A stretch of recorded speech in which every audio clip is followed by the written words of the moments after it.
তোমরা কে কোথায় আছো গো? তাড়াতাড়ি এদিকে এসো। আমার স্বামীর লাশ এই আম গাছের সাথে কে বেঁধে রেখেছে? আমার স্বামী আরো 1 সপ্তাহ আগে মারা গেছে। কবরস্থান থেকে কে আনলো আমার স্বামীর লাশটা? সবজি আছে গো, সবজি। দাদারা দিদিরা, সবজি নিলে তাড়াতাড়ি চলে আসুন। অনেক তরতাজা সবজি। ও বাঘিনী ভাবি, সবজি নিয়ে যান।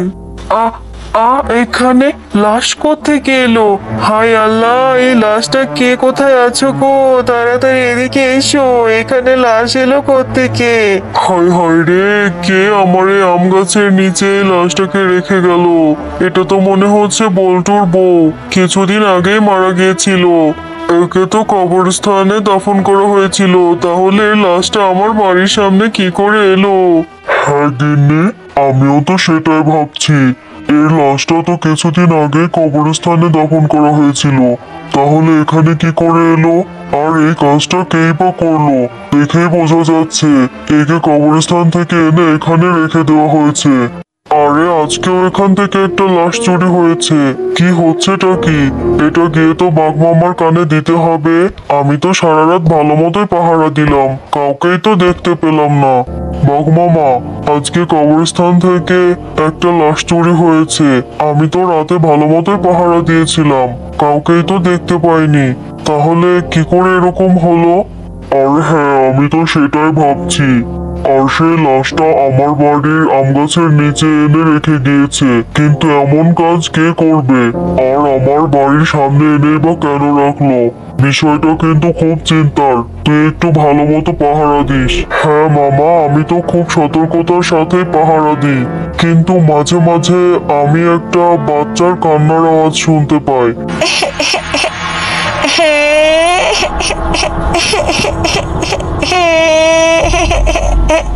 আরে ওই তো মনে হচ্ছে সে বাচ্চা মেয়েটা ওইখানে বসে কাঁদছে। কেন কাঁদছে? আমি একটু গিয়ে দেখি তো মেয়েটার কি হয়েছে। কবরস্থানের সেই পাহারাদার বাচ্চা মেয়েটির দিকে এগিয়ে যেতে থাকে। আরে আজব তো, এখানেই তো সেই ছোট বাচ্চা মেয়েটাকে দেখেছিলাম। এখানেই তো বসে কান্না করছিল। এখন হঠাৎ করে কোথায় চলে গেল? নাকি আমি ভুল দেখলাম? নাকি হতে পারে আমার মনের ভুল। পরের দিন সকালবেলা শেফা শিয়ালিনী ও বিড়ালিনী বাঘিনীদের বাড়ির সামনে দিয়ে যাচ্ছিল। তোমরা কে কোথায় আছো গো? এদিকে এসো। এ তো দেখছি আমারই স্বামীর লাশ। কে আমার স্বামীকে আম গাছের সাথে বেঁধে রেখে গেছে? আমার স্বামী আরো 1 সপ্তাহ আগে মারা গেছে। কবরস্থানে তার দাফন করা হয়েছিল। কে আমার স্বামীর লাশটা এখানে ঝুলিয়ে রেখেছে? তার কিছুক্ষণ পরেই কবরস্থানের সেই পাহারাদার সেখানে চলে আসে। আরে বাঘ মামা, আজকেও কবরস্থান থেকে একটা লাশ চুরি হয়েছে, আর আপনার এই আম গাছের সাথেও দেখছি একটা লাশ ঝুলিয়ে রেখেছে। তাহলে কি এটাই সেটা? এগুলো কি হচ্ছে মামা? আরে হ্যাঁ, আমিও তো সেটাই বুঝতে পারছি না। আর তোকে তো বলেছিলাম ভালো করে পাহারা দিতে। তুই রাতে কি পাহারা দিস নাকি ঘুমোস বুঝি না। আজকে তোর সাথে আমিও যাব। বুঝতে পেরেছি তোকে দিয়ে আর কাজ হবে না। আর আমার বাড়ির সামনে লাশগুলো কেন এনে রাখছে সেটাও বুঝতে পারছি না। আজকে লাশ চোরকে ধরেই ছাড়বো যে করেই হোক। কার এত বড় সাহস? কে আমার সাথে এরকমটা করছে? তারা দুজন কথা বলতে বলতে হঠাৎ করে সেখানে একজন বৃদ্ধা শিয়ালিনী চলে আসে। ও বাবা, তোমরা আমায় একটু সাহায্য করো না। আমার ছোট নাতনিটা ঘরের মধ্যে অসুস্থ হয়ে আছে। এত রাতে আমার এই ছোট নাতনিটাকে কি করে আমি হসপিটালে নিব? আমার সাথে তোমরা দুজন একটু চলো না। ছোট বাচ্চা অসুস্থ, তাহলে তো গিয়ে দেখতেই হয়। আরে হ্যাঁ বুড়িমা, আপনি আমাদেরকে আপনার সাথে নিয়ে চলুন। এরপর বাঘ মামা ও দারোয়ান মিলে বুড়ির পিছে পিছে যেতে থাকে। আর পথে যেতে যেতে হঠাৎ করে বুড়ি উধাও হয়ে চলে যায়। আরে বাঘ মামা, দেখলে তো বুড়িটা উধাও হয়ে চলে গেল। আমাদের সাথে এগুলো কি হচ্ছে বুঝতে পারছি না। তাড়াতাড়ি কবরস্থানে ফিরে চলো বাঘ মামা। এরপর তারা দুজন যখন কবরস্থানে ফিরে যায়, দেখে সেই বুড়িটি কবরস্থান থেকে লাশ খুঁড়ে উঠাচ্ছে। আরে বাঘ মামা, দেখলে সেই বুড়িটাই তো। আমাদের ওখান থেকে ধোকা দিয়ে এখানে এসে নিজের কাজ সারছে। তাহলে এই হচ্ছে আমাদের আসল চোর। আরে বুড়িমা, আপনি এখানে কি করছেন?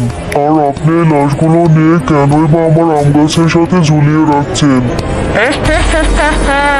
তোরা এখানে কেন এসেছিস? আমি প্রতিশোধ নেব, তোর বউয়ের উপরে প্রতিশোধ নেব। তাহলে শুনতে চাস সেদিন কি ঘটেছিল আমার আর আমার নাতনির সাথে? শোন তাহলে। আরো 10 বছর আগের কথা। সেদিন আমার নাতনিটা তোর বউয়ের আম গাছ থেকে একটা আম পেড়ে খেয়েছিল। তোর বউ এসে আরে আরে, এই ছোট লোকের বাচ্চাগুলো এসে আমার গাছ থেকে আম পেড়ে খাচ্ছে। এই ছোট লোকের বাচ্চা, আর কখনো আসবি আমার গাছের আম পেড়ে খেতে? বল, আর কখনো আসবি? আজ থেকে মেরেই ফেলবো। তোর এত বড় সাহস কি করে হলো আমার গাছ থেকে আম পেড়ে খাস? আরে বাচ্চা মেয়েটা তো দেখছি সত্যি সত্যি মরেই গেল। বেশ করেছি। আর কখনো আসবি আমার গাছ থেকে আম চুরি করে খেতে? কিন্তু এটাকে নিয়ে যে আমি এখন বিপদে পড়ে গেলাম। আরে মিনাকে তো এখনো দেখতে পাচ্ছি না, কই যে গিয়েছে মেয়েটা? আমাকে বললো যে দাদিমা আমি অল্প একটু খেলা করেই চলে আসবো, যাই গিয়ে খুঁজে নিয়ে আসি।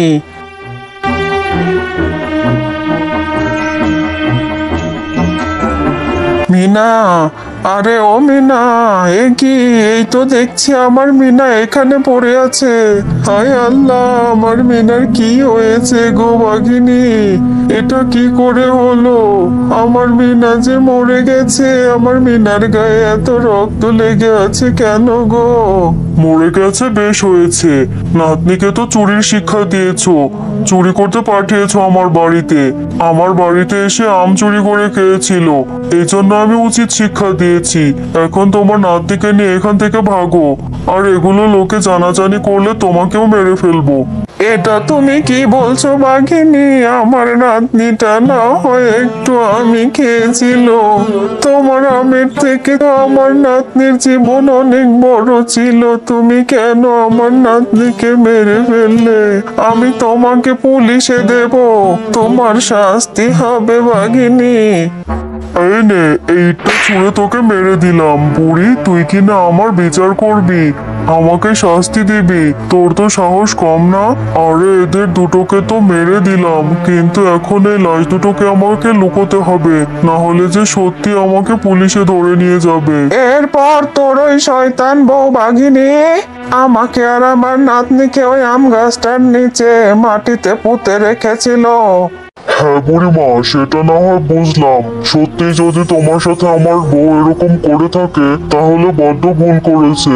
কিন্তু তুমি যেটা করছো এটা তো দণ্ডনীয় অপরাধ, এটা অন্যায় করছো। কবরস্থান থেকে কেন লাশগুলো নিয়ে যাচ্ছ? তুমি কি চাইছো সেটা বলো তো।